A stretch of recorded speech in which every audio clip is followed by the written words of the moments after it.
What is going on, Fantasy Fam? There's that Scott's beautiful smile over there.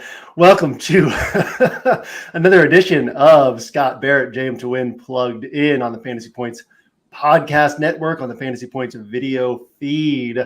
I'm your host, JM to Win from OneWeekSeason.com, here with my good buddy Scott Barrett, who I stood up on Saturday night. Scott, how are you doing? Yeah, still feeling a little sore and resentful over the fact that you didn't call me when you promised to call me very late Saturday night. Also, I don't know if you can hear it in the background, but I have this running thing where I say on every podcast, oh yeah, sorry about the landscapers. They only landscape as soon as I hit record. And that's they just magically appear and they don't exist outside of me recording podcasts. And so we were talking before we hit record and you didn't hear anything. I didn't hear anything. And then as soon as what is up? And then you just hear the landscapers just start that exact second.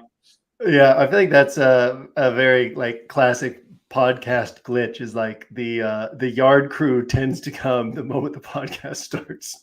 I don't know what they're doing. I think they just have a leaf blower right at my window right now. No, yeah, they're just out there as hobbyists. They just want to be part of the show. They're right. Big Fantasy Points fans. So yeah, I was supposed to call you Saturday night at midnight and ended up starting in on my rosters instead. Didn't even text you to let you know I was not calling. So that's our story coming into this week. Maybe there's a little bit of bitterness that you guys can sense, but we'll hash it out and we'll experience the love today. So we've got some interesting topics I want to get to in terms of teams, players, roles, but let's talk real quickly about this last weekend first in terms of DFS. How did things go on your end? Anything interesting you were seeing? Any fun tales for the people? Yeah, I had a lot of lineups in the green. I had one 1% lineup, one 95th percent, one 93rd percent, whatever, pretty good. But I didn't profit. I finished $30 short. And part of that is just again, it's so top heavy. You really want that first place payout. But another part of it too is I just got really stupid with bankroll management. I just fired into a bunch of tournaments and didn't wasn't smart with how I was making those lineups where I was okay, well, this is a small field, single entry. I should be a little bit more conservative. And okay, this is a very large field. And so some of that's on me, but I think we have a lot to talk about. There's a lot of stuff I wanted to talk to you about on Saturday, and you wouldn't let me discuss with you. So one of it is we have this mega chalk Bengals defense. What do you do there? I thought I came up with this. I didn't go all in on it or anything, but I like the idea of playing Jets defense, which was the same price against Jacoby Brissett, just because I felt even the people who were going to try and run counter to Bengals wouldn't go with the same price defense. We had Saquon Barkley 45% owned in the Millie Maker, so I didn't play him at all. We knew that Davante Adams was going to be mega chalk, and I went all in, which I clearly the results weren't there. My best, or maybe my second best lineup was the only lineup where I didn't play Davante Adams. Otherwise, I went completely all in on the grandparents narrative. His grandparents were coming to see him play for the first time in his NFL career.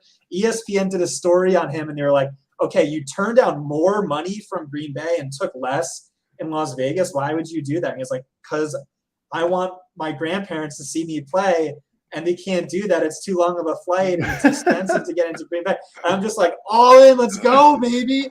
And so that killed me. And we talk about it. It's the highest owned guy, stupid. Why would you do? I just fell in love with that narrative, and I got too cute. I had some, I thought, sharp, Stafford plus Cup plus Adams lineups as leverage against. Yep. Love that. I had a bunch of Tua, Tyreek, Andrews lineups but no Waddle. I came dangerously close to that dub stack, and I just didn't do it. I think that was probably stupid. I don't know. Maybe if we had that phone call, you could have talked me onto it, and I could have won $1 million. So like, really, who's at fault here? I'm gonna say it's you. I want to talk about some other guys. I really liked pre-hindsight, like Jeff Wilson. I loved. Had a bunch of Antonio Gibson. I liked Russell Gage. I thought he was sneaky. See, but had 85% Amon-Ra St. Brown, so that really saved me. That was just kind of like the no-brainer play. Had some Nick Chubb, and yeah, I don't know. So JM, what's going on? What do you want to hit on first? How was your week? Well, you're more exciting to listen to because I got one lineup in play this last weekend. It was like old school JM. It wasn't a great week to do one lineup, right? I mean, it was, it's for me, it was just because I've got my NFL work, right? That's there no matter what in terms of like prep for the slate and research and stuff for content and whatnot. And then I still have a big hand in running 1 week season. And this last week, like 25 unexpected hours of work kind of fell into my lap that ends up being on top of any other work, right? So for me, it was like, well, I don't want to overextend myself. So I basically had I guess like 55% of my bankroll on DFS on one lineup that I had in 2 contests, the Game Changer and the Double Spy. And then I had the other like 45% on props and ended up coming out ahead on the weekend because of props. My roster, similar thinking to you, no reason. It's unconscionable to play a cheap defense at 50% ownership. Like, to me, there is no excuse for ever doing that in a tournament. There were some sharp players who did it, so they have different perspectives on that than I do. But yeah, I similar to you, I went up to the Jaguars, so it ended up working out really well there at defense. Similar to you, the thing with Kupp, we're so value conscious in DFS that we think, oh, Kupp is 1,300 more than Devontae Adams. You got to play Devontae Adams. But if you can let go of the value consciousness, right? Like, let's take Juwan Johnson. We're going to get to him in this show, but Juwan Johnson on the Saints, if you don't know who he is, he's basically a 6'4" slot receiver. He ran 33 routes in week 1 and 27 of them came out at the slot. He was a college wide receiver. He's seen 12 targets through 2 games, but because I talk about this a lot too, is pricing psychology. Whatever price tag DraftKings puts on a player, we assume that that's what they're worth. And so when you see a guy at 2,500, you're like, oh man, I don't want to pull the trigger on this trash play. But if we can kind of separate the pricing a little bit, you're able to say, well, this guy really should be, if we played out, we played the rest of the season, right? This guy is going to outperform a lot of the 3,800 4K tight end. So like a 4K player, and you're like, well, I could play him and Kupp. And what you're basically buying with Kupp, you spend a little extra salary, but you're just buying way lower ownership. So Kupp was sort of a must play for me on my main roster, just because when else can you get Kupp at sub 10% ownership? My starting point for my main roster was Kupp and Curtis Samuel and Amon-Ra St. Brown and Antonio Gibson. And I kind of kept pushing around pieces. And the deeper I got into it, the more I was like, yeah, but you know what? I could also do Kupp plus Saquon plus Devontae Adams, and nobody's going to have that pairing. And if all these guys hit, I'm in great shape. So that was the direction I ended up going, which didn't obviously pay out, but still a sharp roster, especially in the kind of smaller field tournaments that I was in. And I felt good about the weekend there. And then huge weekend from OWS, which, as you know, Scott, that always feels good when like your subs have a huge weekend. So we took down the Game Changer, we took down the Power Sweep, we took down the secondary Power Sweep, the Yahoo Baller, we took down some afternoon only stuff. And so you feel really good when the great thing about this last weekend, obviously at OWS, we're super focused on theory, right? And so if you had first place finishes across the board, that's Miami, Baltimore stacks. And we didn't hammer that stack. We had a lot of places where we were like, this is a game that could blow up and here's the reasons why. But the fact that we didn't hammer it and we still had a lot of users playing that game, to me, that jumped out to me of like, okay, the theory stuff is taking root. And the people are saying, okay, not what games is JM highlighting or what games is Mike or Hilo highlighting, but instead, what do we take from kind of the slate as a whole and how we play DFS. And so that was really cool to see this last weekend. But yeah, I mean, it was to me, any weekend with profit is good regardless of how it comes. So I felt good about that. I actually had, if Stafford hit the over on his passing yards, I had a 12.5K coming back to me from the parlays that I had where he was the last leg in it. And then since he was in the afternoon games, I put 3,500 down in the under for Stafford passing, so that if I missed that, I'd get some money back. So I ended up getting the money back from the Stafford under instead of the big hit. But and then I had a couple other things that hit beyond that. So profit is profit, and the first couple of weeks are harder for you and me, right? Because we thrive off of having a little bit more information, and we thrive off of having a little bit more time, which we have less of at the start of the season. And so I feel really good about the fact that I've had some strong play to start the season and looking forward to what's ahead. But what do the people care about? Our results and our play. They want to know what we think about different players, different spots, different situations. One of the spots that, and so I've got 10 spots I want to hit on. We've tasked me with being the host, so that means I have to be prepared. But if we don't get to my 10, if you've got others you want to hit on, jump in there and throw them out there, because really whatever we talk about is good. I've got enough to cover us, but we don't have to hit everything I have. So the Waddle situation, right? One of the things that we talked about a lot after week one, and I think we talked about it last week on the show, was the tendency to overreact to a 1 week sample size. And if you see something happen in week 9 of a season that's sort of out of whack with the previous 8 weeks, everyone's like, oh, don't overreact. That's just one game, right? Random things happen. And we all know that, but then we see something happen in week 1 and that's all we have to go off of. So everybody's like, this is what it is, right? And so one of the things I mentioned last week was, what are the chances? I said in my write-up for the Baltimore-Miami game, I said, I wish that Waddle were a little bit cheaper because he was 6,700. And I said, or 6,400. And I said, he's such a great play this week, because what are the chances that Miami just forgot about him? As opposed to the chances that this week they're going to say, hey, let's emphasize Jalen Waddle this week. And it was like, he's a little expensive for the fact that that's the play, but from a strategy perspective, it makes so much sense. And then another one, you texted me on Friday about Darrell Henderson and Cam Akers. And that kind of planted the seed in my head, like, yeah, by the numbers, Henderson was like one of the highest usage backs on the week.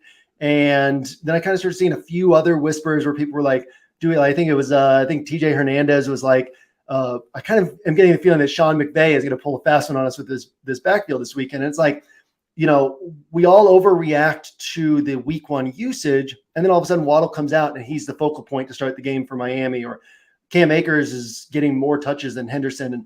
And so I think that was really interesting. And that's something I'm still looking for, basically, is like, what are the spots that people are overreacting to, and what are the spots that people are maybe underreacting to? So I've got some spots jotted down that I think that will be valuable for us to touch on for season-long players, for DFS players.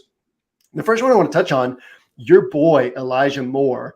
So now all the blurbs about the Jets offense are that Elijah Moore is the number 3 receiver and Garrett Wilson is past him in the pecking order. We have 2 games and Elijah Moore is still playing the most snaps. So screw our heads on for us, Scott. How do we view Elijah Moore as we move into the next few weeks of the season? He's just a hold. Our subscribers really don't want to hear this, but there's certainly a chance that Wilson is just now the alpha. Like, I'm confident Elijah Moore is really good, but Garrett Wilson is extremely good as well. The Jets had like a top 40 grade on Elijah Moore. They had a top 10 grade on Garrett Wilson. Granted, they probably like bumped their grades after his rookie season, but just like Elijah's run twice as many routes and he has a third as many targets, and like the targets going to Wilson are extremely successful. Another thing that could be in play here is the backup connection, which is something I've talked about for years, but like it's just real. Is that Cooper Rush, Noah Brown? I was going to say no, exactly. Connection. Could be that with Joe Flacco, because Garrett Wilson was running as like the wide receiver 4 second string. So, maybe he has better rapport from this past offseason. I don't know. But actually, can I talk about some other things, and then we'll get to your list of things? 100%. All right, awesome. I just want to say to all the listeners, make sure you watch JM to Win's Roto Grinder show with Squirrel Patrol. It was like one of the most profitable DFS players in the game. That was awesome. I watched it last week. You guys tried to break things down from a leverage perspective. And I think like I'm just like I'm the best fantasy football analyst in the game. I am a very mediocre, sub-mediocre DFS game theory guy. So like I'm trying to get better at that, learn that. And so this is like exactly the sort of content I want to absorb.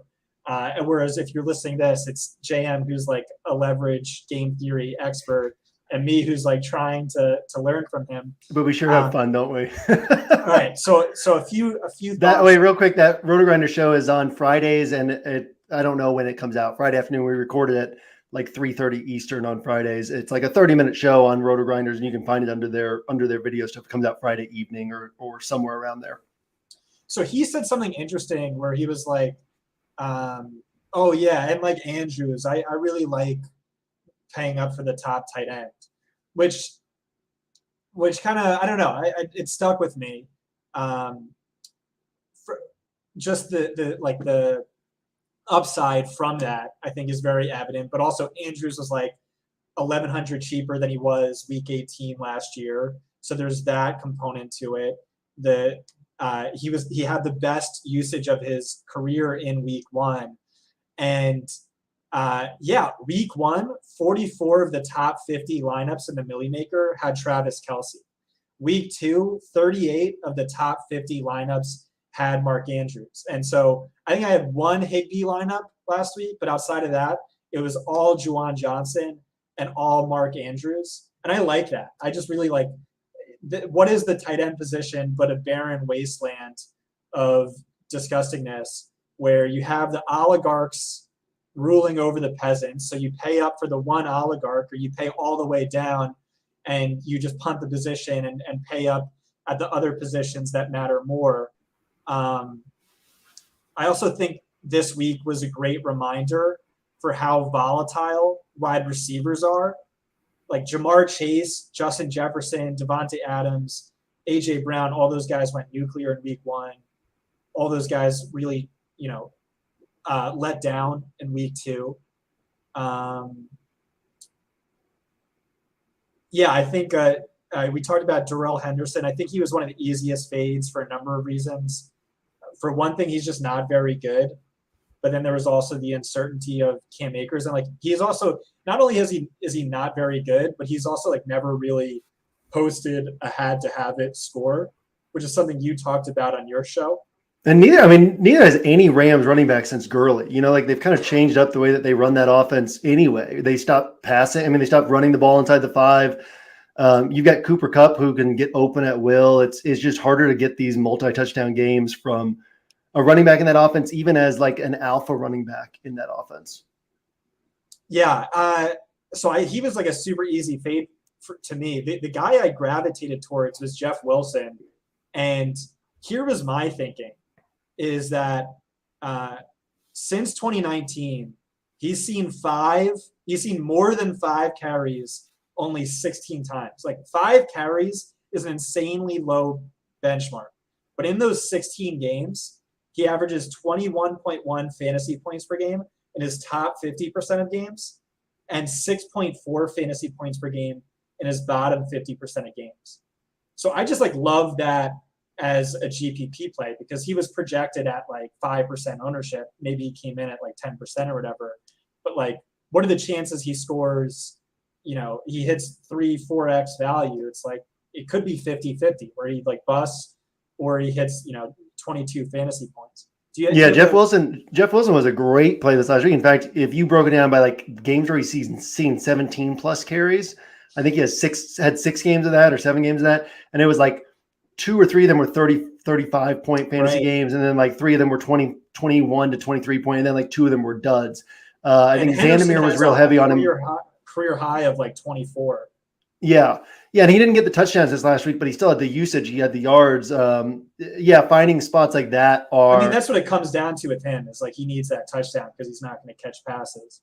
Well, and also I think that people get too tied up in like positional pay up or pay down, right? So there's a couple spots where you mentioned tight end. Let's talk about that like from a theory perspective. So I had a whole podcast on this during Best Ball of like the power of the tight end because it's so hard. Let's say Best Ball. It's so hard to like pair 3 late round tight ends that match one Travis Kelce. or pair 3 late round tight ends that match 1 Mark Andrews, because you're throwing so many darts. You're like, oh, it's the Hawkinson breakout year. It's the Irv Smith breakout year. It's the David Njoku breakout year. But it's like, if you're wrong, then you're dead at tight end, right? These other guys are going to get 200 to 250 points at tight end, and you're going to get 75 to 125. And that's one position where you're so far behind, you got to make that up everywhere else. And I even had a bunch of double elite tight end rosters in best ball, where it was like Kelsey and Andrews, where you give up all this draft capital at the beginning, but now you've blocked everybody else in your league out of getting those points. So you take that over to DFS. And I think what Squirrel said on that show last week too, was he was like, I've probably rostered Kelsey more than, I think he said, more than any other player I've ever rostered, right? In DFS. And it's not that Kelsey, right? Let's say Kelsey costs $7K and he puts up 23 points. You're like, well, that's kind of a disappointing production for that salary. But everybody has to play 1 tight end. And now you're so far ahead of everybody who got those 8 points, those 9 points, those 12 points. Guaranteed points are just hard to come by. And so, like you said, right, either pay all the way down if you can, or sometimes there's a special situation where there's a guy who, especially if he's not the chalky, cheap tight end, and you'll see a guy, you're like, this guy can pop, and nobody's really on him, and he's 3,300 or 3,500, whatever it might be. There are times to do that, but I think a good starting point is just saying, and like Juwan Johnson, I see him not truly like a Deontay Johnson, but I see him as one of these guys where I'm like, he's just fundamentally underpriced at the moment. And as long as that's the case, I'll feel comfortable playing him, not necessarily prioritizing him. He's 2,900 for week 3, right? I will continue to be comfortable playing him or pay up. And I think that's kind of the way to handle the starting point for tight end. And then quarterback, like the Mahomes, the Kelseys, those guys, they actually typically have a higher point per dollar production than any player at any other position. So you can always justify paying up for those high-priced quarterbacks. But the top running backs versus the top wide receivers, people are always like, well, you pay up at running back or you pay down at running back or whatever. Really, you can just do the opposite of what other people are doing, because by the end of the season, McCaffrey's point per dollar production, maybe not McCaffrey in his elite years, but McCaffrey's point per dollar production at his price, Jonathan Taylor's point per dollar production at his price, the top wide receivers point per dollar at their price, it's all going to even out. All these guys are going to have roughly the same point per dollar production at their price points. And so you can say, if everybody else is paying up at wide, people kind of think okay, I always pay up a running back. But it's well, if you've got Jeff Wilson down here at 5,100 and Antonio Gibson at 6,200, right? Neither of these guys hit, but they were both great plays. And you could just go to those guys, or even Fournette was 6,700 this last week, obviously super chalky. And then you're getting close to that Saquon Barkley price range. But my point is, you can't get so, I think people get so locked into thinking, okay, I pay up at this position and pay down. But if you really look at the numbers, it outside of quarterback, if the elite guys hit, well, they're over time, they're going to have this better point per dollar production. But you can always find that, not always, a lot of times you can find that 5K, 5,500 guy who puts up his big week.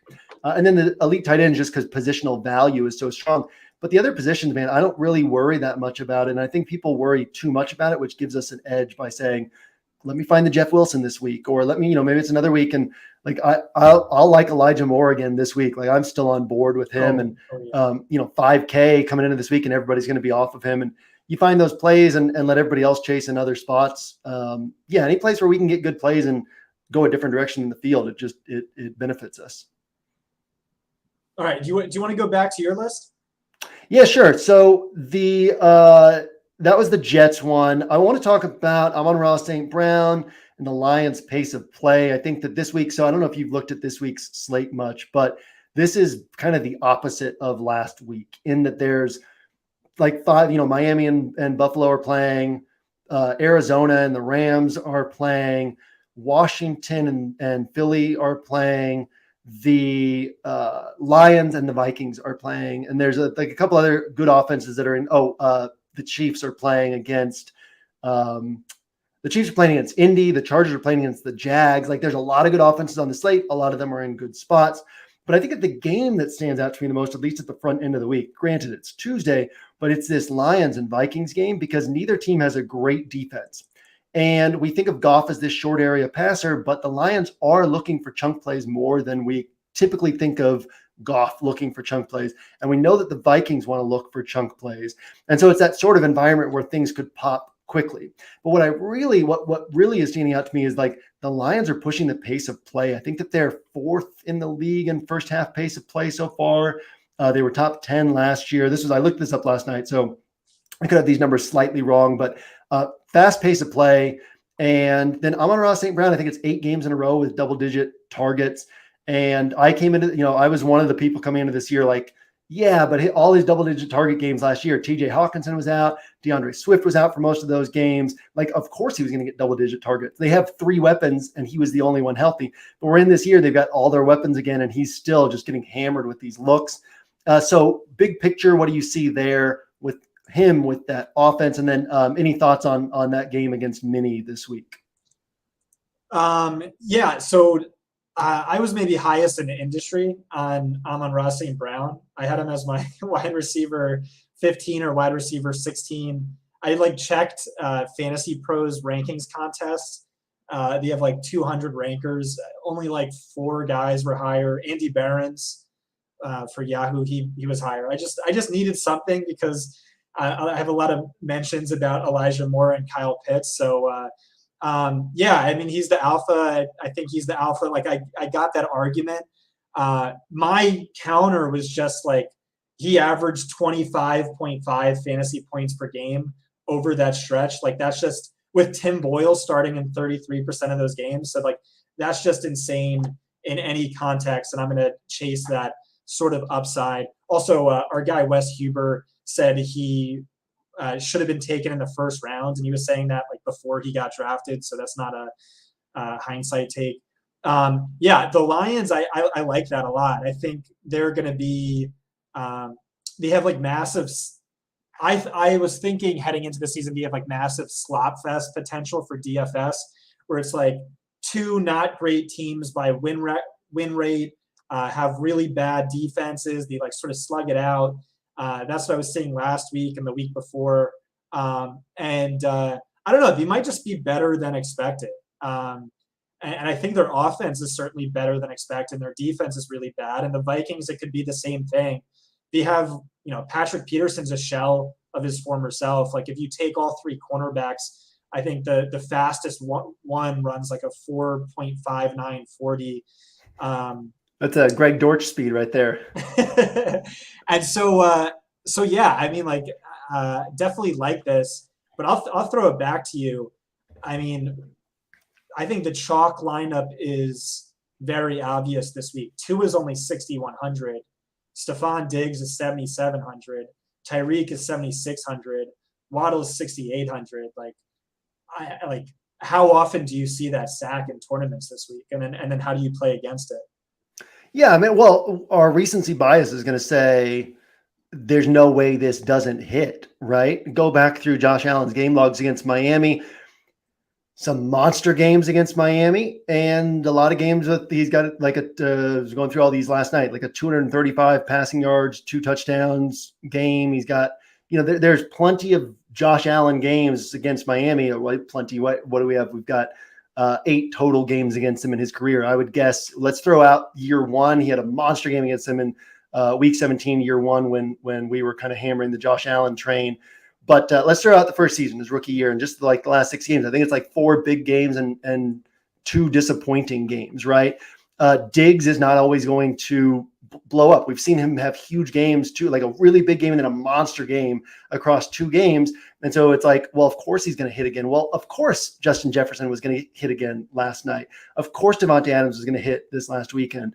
I don't even need to paint the picture of how Stephon Diggs doesn't hit. I just need to know that that's totally within the range of possibilities. And I think that sometimes we get too deep in the weeds of being okay, so exactly how does he miss? And how does this matchup line up? But it's we just know that that's in the range of outcomes for a wide receiver to not have another monster game. And especially on a slate where you still if you're paying up for that stack, because I've already built messing around with things. I've already built a Josh Allen plus Stephon Diggs plus Gabe Davis plus a bring back stack, and you're out of money, right? You can't get Mahomes and Kelsey on that roster because you already have quarterback covered and you have the salary for Kelsey. You can't get Justin Herbert on that roster. You can't get Amon-Ra St. Brown on that roster. You can't get Justin Jefferson on that roster. And so, yeah, I mean, I just think that this is a week where there's a lot of different directions to go. and kind of the sort of week where, okay, if one game blows up, let me say it like this. Okay, let me say it like this. On Underdog, they posted their props for week 3 this week, last night. Tua's over under for passing yards, 272.5 passing yards. Do you know how many quarterbacks have topped 272 passing yards against Buffalo since the start of last season? One, Tom Brady. That's it. Wow. 19 games. One quarterback has topped 272 passing yards. So like the overreaction to the short-term sample is like, ooh, that's a coin flip. Tua, 272 passing yards, maybe not, right? Like that Buffalo defense, man, they are so good. The game's in Miami, so that kind of hurts him a little bit, but it's very easy to see this being like a 28-14 game or 31-14 game, and nothing's had to happen. And I'm not saying that's going to happen, but I'm just saying, like, for me, this is the kind of week where if that was the game and then there were like everything else were last week's games, then I'd be like, man, like I might have to pull the trigger and just play it differently. But this week I can just say whatever game everybody flocks to, I can kind of go a different direction, right? Like the Lions are projected for 23.5 points coming into this week. That implied total is going to go up because I'm with you. I think that this offense is better than people think, right? Jared Goff led a Rams team to the Super Bowl. That was with Sean McVay, but he's still a guy who took a team to a Super Bowl through their offense. They scored 30 plus points in 14 of 16 games that year in the actual National Football League. That's hard to do, right? And so I think that Goff with these weapons and the way that they're kind of opening things up, I think that game can go off. I think that the Chiefs could put up 42 points and we could, think about going that direction if everyone's going somewhere else. I think that the Chargers can always put up 5 touchdowns. So yeah, I mean, I think that game's super attractive, right? That's the first one that catches your eye because we're coming off week 2. And I was pretty excited when I saw that one on the schedule. And then it was like, oh man, everyone's going to be on that. That sucks. And then it was like, well, maybe that doesn't suck that badly because we've got plenty of options and it could certainly fail. Yeah, I mean, I'm not predicting it'll fail, but I'll probably end up hoping it'll fail because I won't end up going there like as my main roster build. Right. I mean, to your point, Lions at Vikings has the exact same over-under. Yeah. And Vikings implied for 30.5 points, or at least as of last night, they were, which is the highest implied team total on the slate. Yeah, I mean, it's so hard to separate what we just saw from what's ahead. But the more we can do that, then the easier it is to kind of separate from the field really intelligently. Like you don't have to stack, watch this one go win the Millie this week, but you don't have to stack Joe Flacco and Garrett Wilson and Elijah Moore unless you're in like the Millie Maker, right? Like you don't have to stack that in a smaller field tournament to be different. There's a lot of ways to be different with just really good plays. And I think we'll run into that this week. Okay, so I got another spot I want to bring up. Curtis Samuel, this Washington offense. Obviously, the production's been there for Samuel, right? Like after week 1, his ADOT was 1.3 yards. For any of you who are new to what that means his average target came 1.3 yards downfield. I think that was dead last in the NFL. After week 1, he saw some downfield targets this last week, but there are going to be weeks where he's Rondell Moore, right? Where he catches 6 passes and gets 10 yards and like that's his game, or 5 passes and 10 yards. But Curtis Samuel, I haven't watched this week's game yet, but week 1, he looked awesome with the ball in his hands. But I'm a Curtis Samuel truther. He was my highest owned player in best ball this year. So Let's not listen to me. What do you think? I know you were kind of anti Curtis Samuel. Are you coming around on that situation? Yeah, I was a big Jahan Dotson guy, but no, yeah. I love Jahan Dotson. Absolutely have to come around on this obscene usage. If you count plays negated due to penalty, he's at something like 25 targets and 7 carries. That's just insane use. Like they're just force feeding him the ball. And this is a guy who was a running back in college and was amazing at it. And then he was, at least very capable as a receiver, 850 yards in 2020. The team loves him. And so, yeah, I think from like a DFS perspective, like amazing cash play until they jack up his pricing.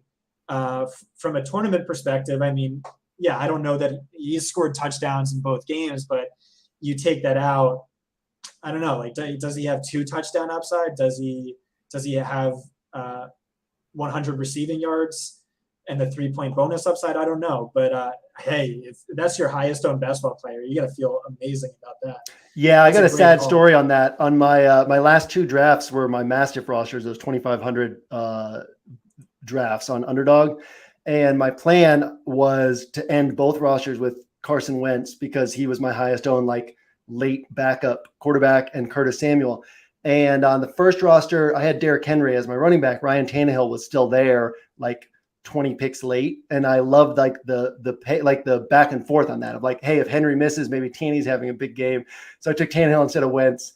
And then on the other roster, for reasons unbeknownst to me, for the first time in any of my drafts, I decided to go Mac Jones. It was a slow draft, so you have like days to think about your picks. And I was like, all right, Wentz and Samuel are the picks here. And I ended up going Mac Jones and Nelson Aguilar and Kendrick Bourne as like a little late stack there for my third quarterback and deeper wideouts, which in retrospect, continuing the Carson Wentz and Curtis Samuel thing would have been nice. But yeah, and I like that offense as a whole too. I mean, they're aggressive right now. They have like Jahan Dotson is going to be a top 3 wide receiver from this draft class. Like that's highly likely. He's so good already. And then Terry McLaurin is a top 10, top 12 wideout. And then they've got Curtis Samuel as this weapon. They got Brian Robinson coming back. JD McKissick's one of the best pass catching backs. You know, Carson Wentz is the only thing that's holding this offense back, and he's going to take shots. So he's going to have some ugly games. He's going to have some big games though. I mean, I think that offense is really interesting. And to your point about Curtis Samuel in cash games versus tournament, that's a really good point, right? Because we haven't seen his floor yet, and we can recognize from his usage that his floor is lower than the field realizes. And so that kind of gives us an opportunity too, that if his ownership keeps going up, that we can say, all right, like maybe this is the week to stay off of him a little bit. Okay, another guy I wanted to touch on, Juwan Johnson. I think that we're both kind of on board with that one, but any quick takes on that for the people in terms of like who this guy is as a player, what he brings to the table, what his role is in this offense? On who, Dotson? No, Juwan Johnson. Oh, Juwan Johnson. Week 1, he was one of only 5 tight ends to rank top 10 in route share and target share. And he was minimum price. And that was just like the entire thesis behind it. But it sounded like you knew more about his college days than I did. Yeah, well, he was a college receiver, and last year, 2021 training camp, Saints beat writers were really high on him in terms of like, which we see that sometimes. Who is it? Jacob Harris on the Rams, or Michael Strachan on the Colts, where these guys are like, man, this guy's phenomenal if he puts it together, right? But Strachan's still like, we had all these injuries last week and he's still not seeing the field, or Jacob Harris got released. And so, sometimes these guys just have incredible tools and they don't put it together to a point where they see the field. So Juwan Johnson was one of those guys in 2021. And I think I took him on like 2 out of 150 best ball rosters that year, where I was like, man, who knows, right? And he never really saw the field, but he, what I know about him basically is that he just has tremendous receiving skills. He's 6'4", he's athletic. We saw in week 1, he caught a pass downfield and then hurdled the guy. And he's in week 1, right? We look at it and it's like, whoa, he ran 33 routes. And Michael Thomas ran 34, 35, Jarvis Landry, Olave, they all ran 34, 35. Like he was one of the 4 guys. But then you look and see, and 27 of those came out of the slot. Like they weren't even playing him at tight end, essentially. They were just like, go out here and match up with the slot corner or a linebacker and get open. And I think last week was a prime week because we know what that Bucs defense can do to pass play rates. So it's just likely that you're going to see a lot of passing attempts in that one. And 5 targets week 1, 7 targets week 2, but 2,900 this week. I just think that he's a guy that you can keep going back to because he's the kind of guy who we don't have all the answers yet, but if the answers line up correctly, this is a guy who maybe potentially should be being priced at 4,800, right? And we don't see that price tag yet, but he has a route share and like a role in the offense that equates to that. It's downfield targets, athletic guy. He's not Evan Ingram or Jonnu Smith catching the ball 3 yards downfield. And just an interesting guy to pay attention to. And I think continues to be a good DFS salary saver, probably better than people realize because the price tag just brings some concern to people when they put him on their roster. Do you have any other thoughts on that, or you want me to move on to the next one? No, I'm good. All right. So Giants wideouts. Brian Dable said yesterday, basically like, every week's going to be different. I saw a blurb this morning that quoted Dable as saying, we're going to play our guys, like implying the guys that are our guys, like my guys and Shane's guys. But I always, if I read a blurb and I actually listen to the coach say something, I tend to trust what I heard the coach say more. And what Dable said in his post-game press conference was essentially every week's going to be different. And we're going to, play the guys who fit into that week's game plan. And some weeks it's going to be KG and some weeks it's going to be somebody else. And KG, in case you're wondering, is Kenny Golladay, not Kevin Garnett. So KG B or KG, maybe K. I don't know where he is on the list of KGs, but yeah, Kenny Golladay reportedly cleaned out his locker after the game, was not there when the media showed up, played only 2 snaps in week 2. Not that this is some high-powered offense, but we've got Richie James and David Sills running routes when you got Kadarius Toney on the roster, and to a much lesser extent, Kenny Golladay on the roster.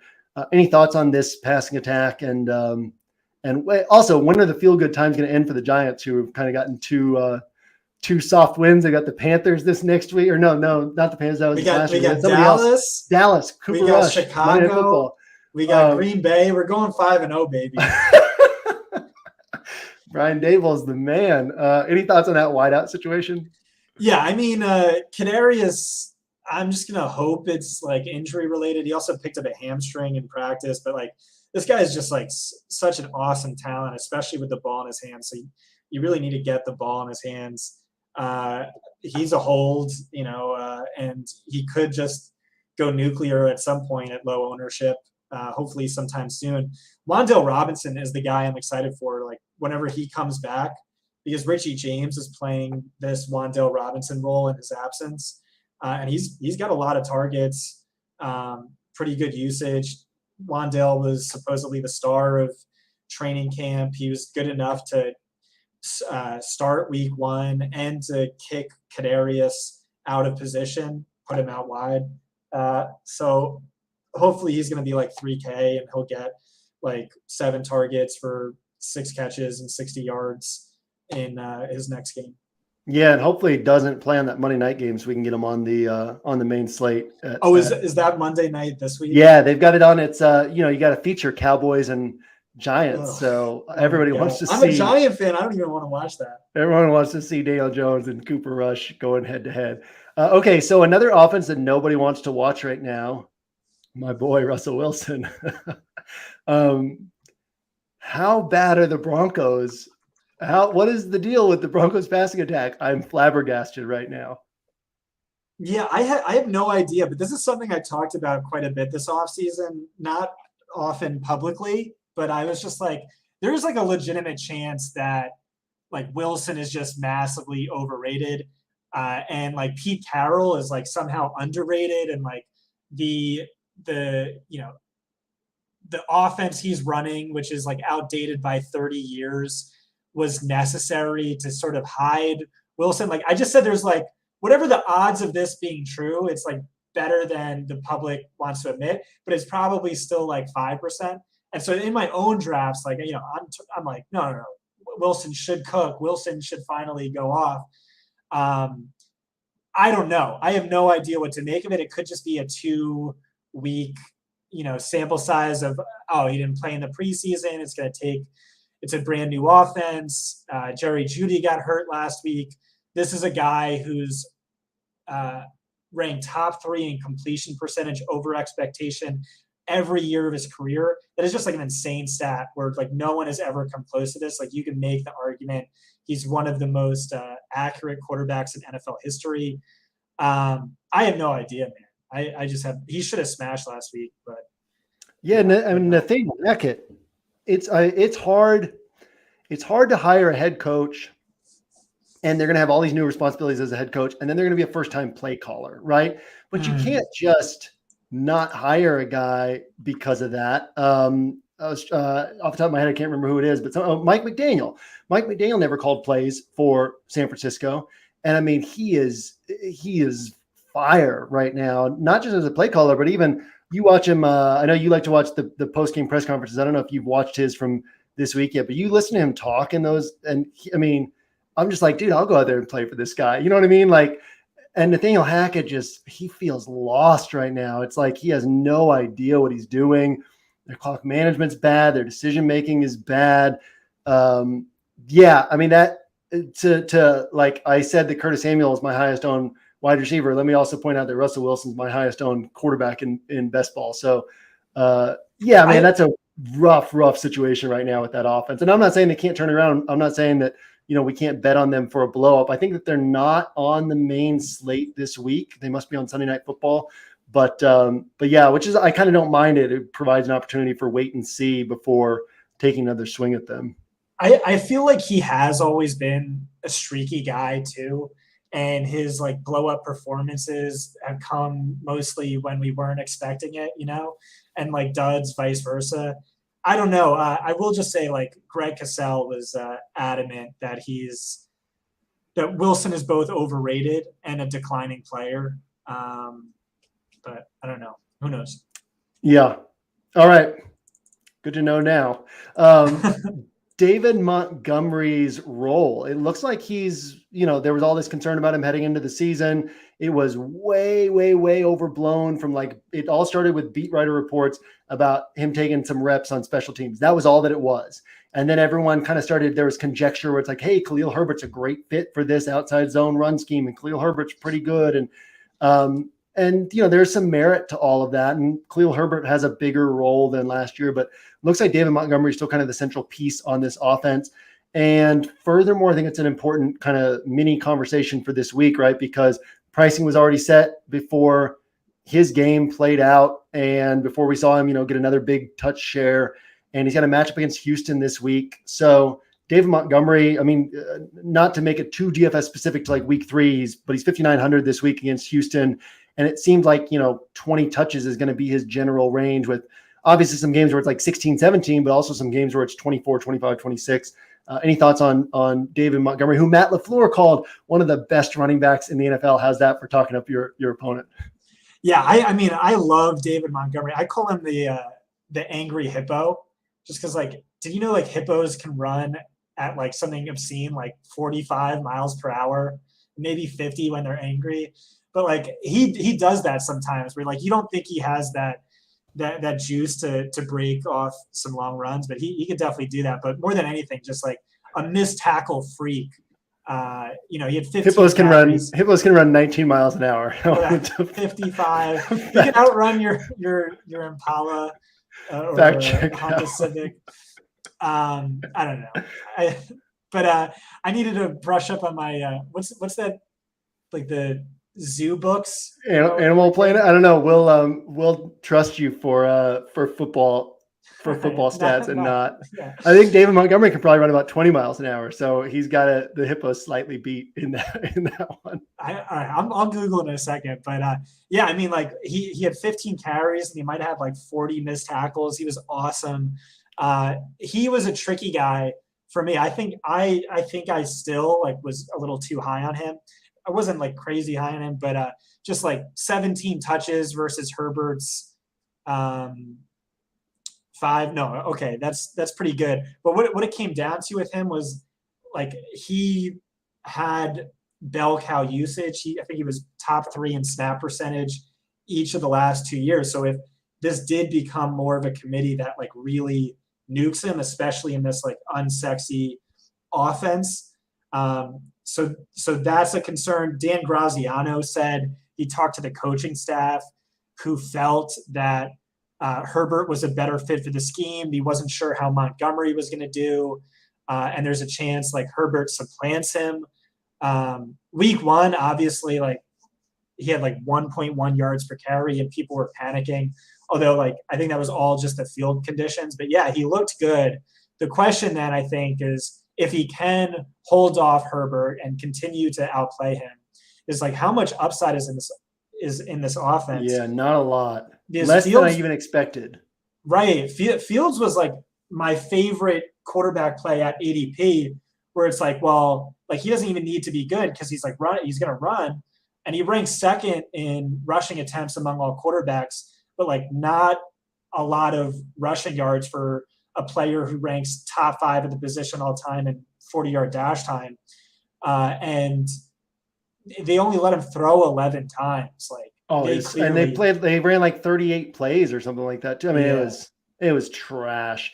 And yeah, I think what does Darnell Mooney have 4 yards on 5 targets or something like that? Darnell Mooney, who has a set of keys to the facilities and often shows up at midnight to run extra routes and get an extra work on the jugs machine. He's got to be wondering what he put in all that extra work for with 4 yards on 5 targets through 2 weeks. Yeah, I mean, it'll get better, right? They haven't had the easiest start to the season. 49ers, tremendous defense, and then you're playing in sloppy conditions, and then you're playing Jair Alexander and that Packers defense. Not the easiest start. They've got Houston this week, and obviously Houston's going to play some cover 2, some Lovey 2, and just try to take away downfield passing, and maybe the Bears can get some stuff going underneath. But yeah, rough start for that offense, and I think that's a fair point, right? What is Montgomery's in week ceiling, right? And maybe this week, maybe it's a little bit higher. But again, what did the Bears score in a blow-up game? 24 points against Houston. That's going to be like they had a great game. They scored 24 points, 3 touchdowns, and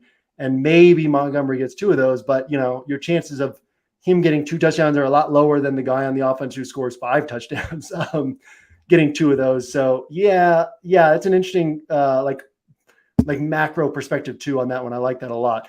Okay, Vikings pass play rate.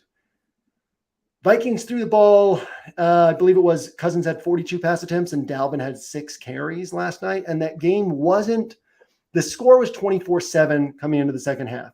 Good teams still run their offense down 3 scores until they get to the fourth quarter, right? So what do we take away from this situation?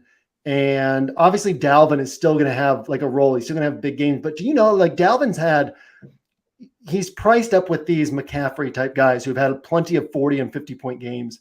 And I think Dalvin has like 1 career game north of like 32, 33 DraftKings points. And that was back when he was getting like buku carries and obviously seeing the touchdown opportunities. So even like this week, the Vikings are playing Detroit. A lot of people are going to be like, well, this is a great spot for Dalvin. It's leverage off of Justin Jefferson. And I know that people will think that because those were my initial thoughts. And then you dig a little deeper and you're like, can Dalvin actually bury you? Dalvin's not going to have a 30 carry game anytime soon, is he? And then he still needs to get multiple touchdowns because he's not going to get 7-8 catches. So I'm curious if he can, is he a guy who can go for 40 points in this offense in like a reasonable scenario, or would like everything have to go right in order for that to happen? Yeah, I really don't know. I think there was just a trade-off between like this offensive coordinator change. So he lost Gary Kubiak and then Kubiak's son. In 13 seasons as an offensive coordinator, Gary Kubiak's offense has ranked top 12 in rushing yards all 13 times, top 5 10 times. And so by losing Gary Kubiak, he loses, I don't know, like let's say 6 carries per game, and maybe some efficiency as well. But with the new offensive play caller comes in, he says, I want Dalvin Cook more involved in the passing game. And like, that's exciting because targets are worth so much more than carries. And then Dalvin in particular, since he entered the league, he ranks tied for first with Deebo Samuel in yards after the catch per reception. So like, I think he does have some upside there. So it's just like, yeah, he's no longer the focal point of the offense where he was, clearly it's like, all right, get the ball to Dalvin. Let's hide. Yeah, it was like built Dalvin out before, but Dalvin first and then everything from there. So now the offense hinges upon Kirk Cousins, but I mean, like he's arguably less game script dependent because he'll get these targets now. It's just that everything hinges on Cousins, and like Cousins was atrocious last week. So it's like, okay, when the offense is rolling, ideally he's getting, 4 goal line carries, 6 targets, and 16 carries, and that's enough for these blow up games. It's just, I don't know. I'm bullish. I'm very bullish. Okay. I'm bullish on the offense as a whole. I think that it's not like anybody's going to come into week 3 and be like, oh man, the Vikings offense sucks. But the fact that they are coming off such a dud on national television and, there's so many other good games on the slate, I think that this Minnesota and Detroit game could go a little bit overlooked. And to your point about I remember, I mean, has to be like a decade ago, but there was a game where the Bengals won or lost on some fluky play, and like it was them and another team, and everybody thought both teams were bad. And it turned out that both teams were actually really good that year, right? Where it was like, oh my gosh, both of these teams suck, and then this is how this game ends. And then you get deeper into the season, it's like, oh, both teams are good, right? We kind of don't know early in the season. And I think Philly's a lot better than people realize. And I think the Philly defense with Slay and Bradbury is a lot better than people realize. Jordan Davis in the middle. Like, I think that defense is a lot better than people realize. And then to take that a step further and say, man, what did the Lions do against this Philly defense in week 1, right? I think this Lions offense is better than people realize. And you put it all together, and I think that, again, I think this Minnesota and Detroit game has some really interesting potential to it. And it'll probably be a little less sexy to people after watching the Vikings on Monday night this week, and hopefully lower ownership a little bit. So speaking of teams that played on Monday night, this is the last topic that I have. The Titans offense, just trash right now. The play calling, the decision making, the execution. Obviously AJ Brown and Derrick Henry were such like pivotal pieces of their offense. But I was of the opinion coming into the season that Derrick Henry was the more vital piece in terms of what opened up their offense, right? Like their offense kind of fell apart when Derrick Henry was out last year. AJ Brown's efficiency went down. And my thought was Derrick Henry coming back will open up this offense, not to its former level, but kind of closer to that. And yeah, things are not looking good in Titans land right now. Any thoughts there? I think I've seen like over-unders on Malik Willis starts this year, and I've been like scoffing at that because I'm like, dude, this Titans team, they were lucky, right? They weren't the best team in the AFC last year, but they were the number 1 seed in the AFC. They're going to be a playoff team this year. Like, why would they bench Tannehill? And now I'm like, hey, maybe I'll take that over on the Malik Willis starts. You got any thoughts on this offense? I just felt the exact same way. And now, I think it's worth panicking over. You mentioned Henry being more important to the offense than AJ Brown, and I felt the same way. But I mean, if you look at Tannehill's splits with and without Henry versus with and without AJ Brown, it's his numbers get so much worse without AJ Brown. The only other thing I'll say is, like, again, it is just like a 2-week sample size.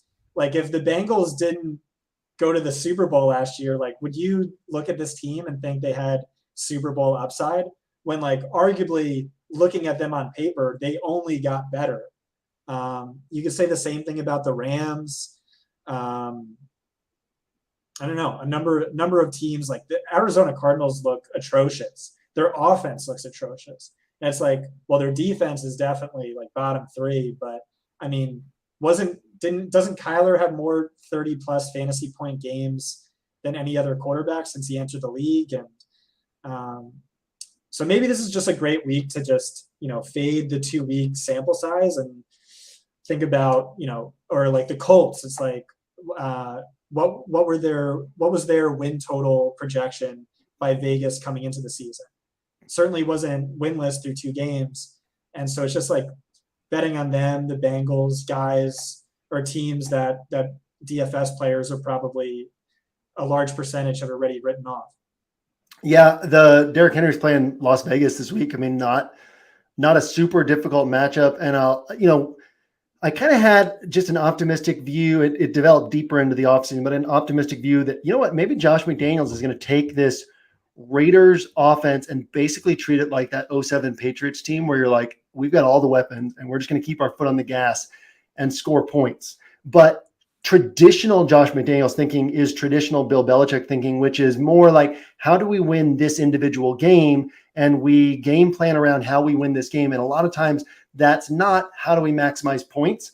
It's how do we take a lead and then manage that lead and basically like keep the ball away from the opponent and wait for them to make mistakes. And so I think that this is the type of game where even though Las Vegas has this firepower that Tennessee can't really contain, it's the sort of game where we could see Tennessee stick around enough that Derrick Henry keeps getting his touches and maybe puts together one of his 160-yard, 2-touchdown performances. bookmark that in case that happens. One of you can tell me that's the reason you won money this week, because if I have 1 to 3 rosters, I might not end up being on that. But I have looked at like Henry plus Devontae Adams, and you're like, these are 2 guys who maybe the field will be down on a little bit this week, and playing in the same game, if this game stays close, it could hit. And I like what you brought up, right, about the Bengals and some of these other teams where we do have a 2-game sample size. One of the reasons why like watching coaching press conferences after the game is valuable, because it kind of grounds you in the reality of where we actually are in the season and how little of the season has played out to this point.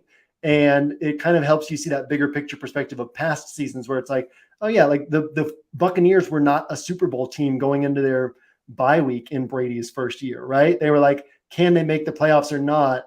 And then they come out of the bye on fire with the offense looking more like a Brady offense than an Arians offense. And all of a sudden they go on this run to win the Super Bowl, right? Last year, the Bengals, nobody's looking at them as a Super Bowl team, and they go on this run down the stretch and they're in the Super Bowl, and then things start slow and everyone's like, they're no good anymore. And we don't even need them to be a Super Bowl team. We just need them to be able to go on another stretch like that, right? And they can be one of these teams that's blowing up. So there's your Flacco, Garrett Wilson, Elijah Moore, Jamar Chase stack for this week. Hell yeah. Bengals blow up, and the Jets keep pace. But I think that this is really, really valuable conversation that we got to this week, just in terms of where we're at in the season and recognizing that some of these we can start reacting to these things, whereas especially some of these usage spots that we talked about. But then also some of these, we want to make sure we're not overreacting. We're putting ourselves in position to say, if the field is overreacting, we can play things a little bit differently. And this goes for start sit leagues as well as season, as well as DFS, just because your league mates are also going to be kind of down on certain players or up on certain players, and you can take advantage of that. There are some signals that are important to pay attention to by this point in the season, but there's a lot of other spots, especially with bad teams that don't look as good as we expected, or players whose roles don't look like we expected, where maybe we can just treat that as noise and react the opposite direction. Scott, do you have anything else to hit on before we get out of here today? Yeah, I'll just say, like, I don't know how you do one lineup for a week. Like, that's just like, that scares the crap out of me, because like I had 2 lineups that bailed me out, but that wasn't my favorite play of the week. Like, favorite was probably Kyler Murray stacks. Second favorite was probably Stafford Cup stacks. And then third favorite would be Tua Tyreek stacks. But it's like, okay, say that's right. And it could have been right that, Kyler Murray stacks were the best projection versus leverage over the field, and Stafford second best. But like, the odds of that hitting, like, even if it is the best play, is still like so low in contrast to all these other potential plays. Like, I don't know how you do it. As I get deeper into the season, I'll have more rosters. I do it because early on, that was all I ever did, and it was massively profitable because the field was so much worse at DFS in like 2014, 15, 16, that I could build one roster and be massively profitable over the season. And it was like and I used to put like all my practice rosters in the quarter arcade, and so that I could just track their scores. And without fail, like, I'd build 80 rosters, and week in and week out, my main roster would be in the top 10% of like my rosters, out of 80 rosters. And so then it's negative EV to just throw all these other rosters into like a $9 tournament or a $25 tournament or whatever it might be, because you got all these rosters that are finishing below your main roster, just to have a handful that finish a little bit above. And I'm playing like high dollar single entry stuff. And so you kind of sharpen that single entry mindset. At this point, I do prefer to play minimum. Like, I like to mix in 3 max, right? And depending on the week, I might have like 9 rosters across different 3 max contests, or I might just have like 3 or 4 total rosters. But man, early in the season, it's so intense to do all the NFL stuff and all the work stuff that it just kind of actually takes pressure off me to say one roster and let me make it like my best build. Because my main, like, that's the other thing too, right? I'm always going to play the game changer, which is a 1,500 entry. And so let's say I put in like all this work on 15 other rosters that account for, another $1,000 in entries or $1,500 in entries that are spread across all these rosters. Well, still, like, the most important thing for my ROI is going to be this one game changer roster.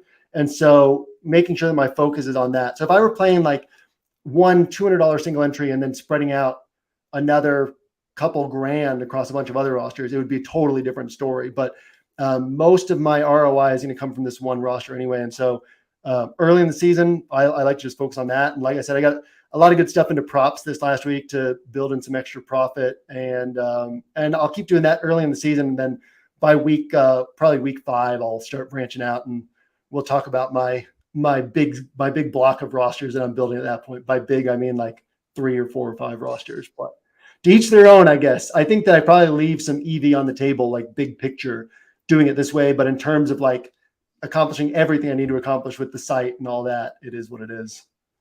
Yeah, I also feel like it's just like hard to get more contrarian, more aggressive, take like some weirder chances that you need to take when you know. No, you gotta be willing to lose on that one roster instead of like on that 9th roster. Because that's the thing, right? It's easy on your 9th roster to be like, okay, I'm willing to lose on this one because I've got the guys I really like on the others.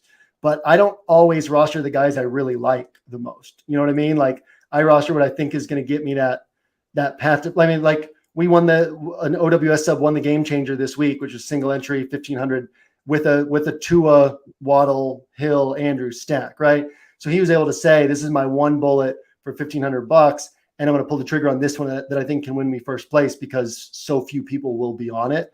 And so, yeah, I mean, you just got to be willing to kick the players you like the most off of your roster if necessary in favor of what you think gives you your best path to first place, that's like one of the hardest things to do. And I think that's maybe one of the edges that I have in single entry is kind of doing the theory stuff long enough that I'm able to let go of the guys who are my favorite plays if I have to in order to play what I think gives me my best shot at first place. Yeah, would have been great for me this week if I did that and kicked some more Devontae Adams off my lineups. Well, it would have been great for me if you and I had talked. I could have given you the Jags defense. You could have given me Tua and Waddle and Andrews, or Tua and Hill and Andrews, and we could have all made more money. But it is what it is. Maybe I'll stand you up this next week too, and we'll have more stories about how we could have made more money. We'll see. Hopefully not. We'll see. Hopefully not. As always, thanks for hanging out with us. Appreciate you guys watching. We will see you on Fantasy Points this week. We'll see you on 1 week season this week. We will see you next week, same time, same place, and we'll see you at the top of the leaderboards this weekend.